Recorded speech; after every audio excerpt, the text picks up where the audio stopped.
Caso clínico número 11, presentado por...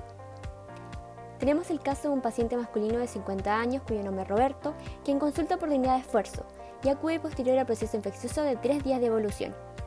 En su anamnesis próxima encontramos que el paciente luce acorde a su edad y tiene constitución delgada.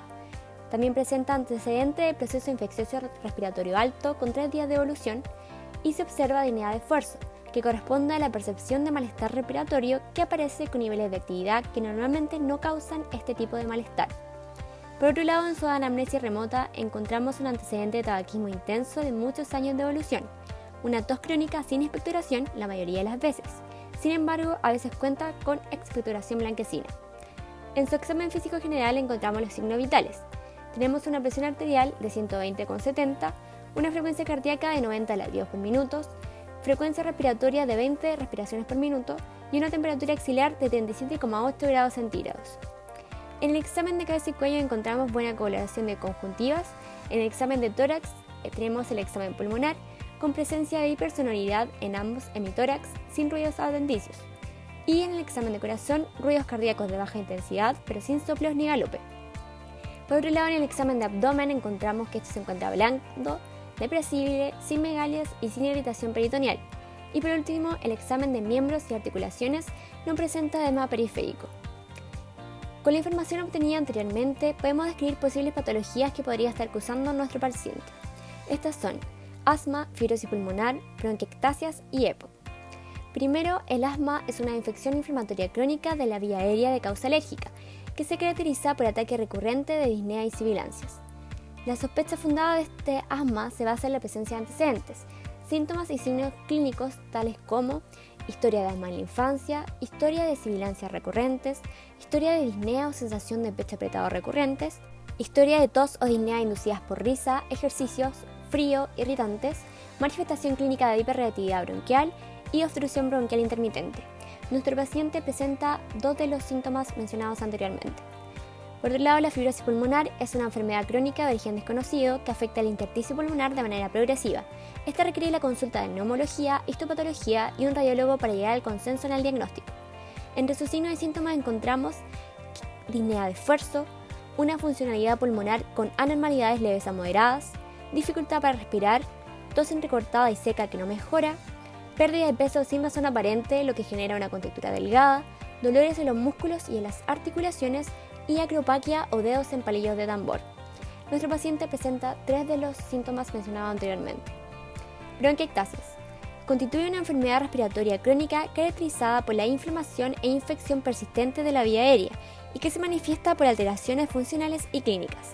Entre los síntomas más típicos incluyen disnea, fiebre, compromiso del estado general y baja de peso, piel con color azul, halitosis o mal aliento bucal, dedos de la mano hinchados en la parte más distal y tos crónica con esputo fétido. Nuestro paciente presenta 2 de los síntomas mencionados.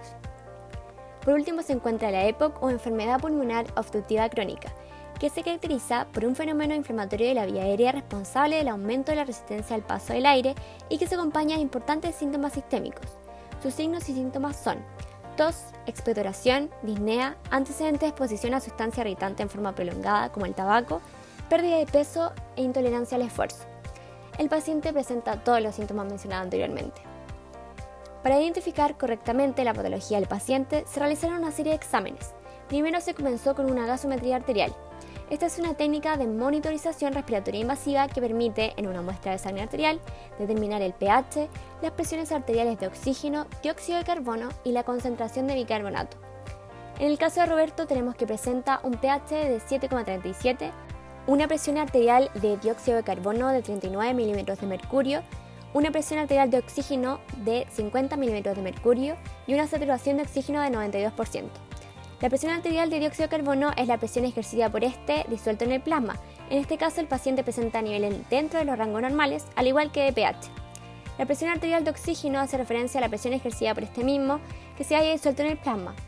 Cuando hay una inadecuada captación de este, podemos encontrar hipoxemia leve moderada o insuficiencia respiratoria.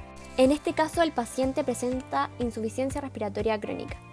La saturación de oxígeno es la saturación de la hemoglobina por el oxígeno. Hace referencia a las fracciones de hemoglobina funcionales, que son las que pueden transportar oxígeno. El paciente presenta niveles disminuidos. lo que nos puede llevar a pensar en un transporte de oxígeno inadecuado como consecuencia de una incorrecta captación de oxígeno. Ambos parámetros podrían encontrarse disminuidos debido a distintos factores que presenta el paciente, como el tabaquismo intenso y el proceso infeccioso, los que disminuyen la eficacia del vaciado pulmonar debido a una disminución de la elasticidad de este, generando un aumento de la resistencia por las testes de las vías aéreas. Luego se realizó una radiografía, la cual permite excluir otras causas de síntomas respiratorios crónicos como la insuficiencia cardíaca, fibrosis pulmonar, tuberculosis y otras causas. Esta muestra aumento en espacio intercostal, abatimiento de diafragmas, silueta cardíaca en gota y aumento de ambos cilios pulmonares con hiperclaridad pulmonar. Para aclarar un poco estos conceptos podemos decir que el aumento de los cilios pulmonares, sus principales causas son de origen vascular o linfático. La hiperclaridad pulmonar es cuando se presenta una disminución anormal de la densidad pulmonar comparada con el resto del mismo hemitórax o con el hemitórax contralateral y se debe a la disminución de la vascularización pulmonar en casos de TEP masivo o por atrapamiento aéreo como en EPOC o ambas causas como en el enfisema pulmonar.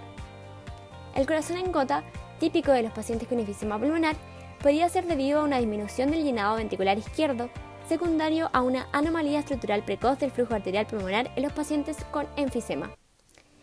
Luego tenemos la espirometría, que es un examen para evaluar la función pulmonar para medir el volumen expiratorio máximo por segundo y otros flujos y volumen respiratorios. Lo ideal es que el procedimiento se lleve a cabo de pie durante el estudio. En general, se pide al paciente que inhale profundamente, se coloque el dispositivo en la boca con los labios sellados alrededor de la boquilla y que después exhale lo más rápido y fuerte posible durante la mayor cantidad de tiempo. Se debe demostrar la existencia de una obstrucción de la vía aérea posterior a la inhalación de un broncodilatador. Tenemos dos valores importantes: el volumen expirado forzado post uso de un broncodilatador en un segundo, sigla BEF1, y la capacidad vital forzada, sigla CVF, los cuales deben compararse con los valores normales estimados, los que dependen de la edad, altura y sexo del individuo. Se considera que existe una alteración funcional efectiva si la relación porcentual de BF1-CVF es menor del 70%. En el caso de Roberto, su relación de CVF-BF1 fue de un 45%, por lo que efectivamente presenta una alteración obstructiva. Por último, se le realizó una tomografía axial computarizada, la cual muestra un enfisema paleobiliar en bases pulmonares y de predominio hacia regiones anteriores, basal y anterior, como se observa en la imagen. El enfisema paleobiliar estaría explicando todos los hallazgos anteriormente mencionados, por lo que estaría pasando por un cuadro de EPOC. Recopilando los síntomas y signos de Roberto, además de los resultados de los exámenes, se obtuvo el diagnóstico de certeza: la enfermedad pulmonar obstructiva crónica o EPOC, que, como habíamos mencionado anteriormente, se caracteriza esencialmente por una limitación crónica del flujo aéreo, poco reversible y asociada principalmente al humo del tabaco. Dentro de su epidemiología podemos mencionar que el estudio platino, de colaboración entre 5 países de Latinoamérica, el que incluyó a la ciudad de Santiago, mostró en adultos mayores de 40 años una prevalencia de EPOC de 16,9% para Santiago. La EPOC actualmente constituye la cuarta causa de muerte en Estados Unidos. Se ha comprobado también que entre las enfermedades crónicas es la única que presenta un incremento de su prevalencia en mortalidad en los últimos años. Por ejemplo, en Chile se ha informado de 1.842 personas fallecidas por esta causa en el año 1990 para elevarse a 3.251 fallecidos en el 2010, con una tasa de 36,08 por 100.000 habitantes, siendo notable que este incremento es mayoritariamente atribuible al aumento en el sexo femenino. El factor más estrictamente relacionado con la aparición de EPOC es el consumo de cigarrillo de tabaco. Luego, la exposición laboral a humos y polvos orgánicos e inorgánicos en trabajadores de la industria del asbesto, minería, del algodón o alfarería es otro factor de riesgo. Por último, la predisposición familiar para el desarrollo de la enfermedad aún no logra demostrarse definitivamente, posiblemente por las interacciones multicausales. Antes de comenzar totalmente con la fisiopatogenia, es necesario recordar la constitución del árbol bronquial. Tenemos que el pulmón derecho tiene 3 lóbulos, superior, medio e inferior, mientras que el pulmón izquierdo tiene 2 lóbulos, superior e inferior. Dentro de ellos encontramos los bronquios, en donde el bronquio derecho es más grueso, corto y vertical. Luego los bronquios se dividen en bronquios secundarios y después de sucesivas divisiones se llega a los bronquiolos y los alveolos. Es a nivel de los sacos alveolares donde ocurre el intercambio gaseoso, los cuales se componen de 2 tipos de células: los neumocitos tipo 1, que proveen el revestimiento alveolar, y los neumocitos tipo 2, que son los encargados de producir el surfactante. Dentro de este árbol bronquial es donde se causa el daño en pacientes con EPOC. Esto es debido a que los neutrófilos activados y otras células inflamatorias liberan proteasas como parte del proceso inflamatorio, La actividad de esta proteasa excede la actividad de la antiproteasa y da por resultado la destrucción y la hipersecreción de moco. Asimismo, la activación de los neutrófilos y los macrófagos conduce a la acumulación de radicales libres, anhidro superóxido y peróxido de hidrógeno, los que inhiben las antiproteasas y causan broncoconstricción, edema de la mucosa e hipersecreción de moco. El daño oxidativo inducido por neutrófilos, la liberación de neuropéptidos profibróticos y los niveles reducidos del factor de crecimiento en el endotelio vascular pueden contribuir a la destrucción por apoptosis del parénquima pulmonar. El estrechamiento y la obstrucción de las vías aéreas son causados por la hipersecreción de moco mediada por la inflamación, la formación de tapones mucosos, el edema de la mucosa, el broncoespasmo y la destrucción de las vías aéreas pequeñas, o una combinación de estos mecanismos. Los espacios alveolares agrandados a veces se consolidan en bulas, definidas como espacios aéreos menor o igual a 1 centímetro de diámetro. Las bulas pueden estar completamente vacías o presentar bandas de tejido pulmonar que las atraviesa en áreas de enfisema localmente intensas. El aumento de la resistencia de las vías aéreas incrementa el trabajo de la respiración. Aunque la hiperinsuflación pulmonar disminuye la resistencia de la vía aérea, también aumenta el trabajo respiratorio. El aumento de este trabajo puede producir hipoventilación alveolar con hipoxia e hipercapnia. La inflamación y fibrosis de las pequeñas vías aéreas, la destrucción de la matriz proteica pulmonar, la hipertrofia y hipersecreción granular y la contracción del músculo lisobronquial contribuyen a la disminución del flujo aéreo. Para terminar, es importante recalcar que la inflamación en la EPOC aumenta a medida que se agrava la enfermedad y en la forma grave la inflamación no se resuelve por completo aunque se deje de fumar.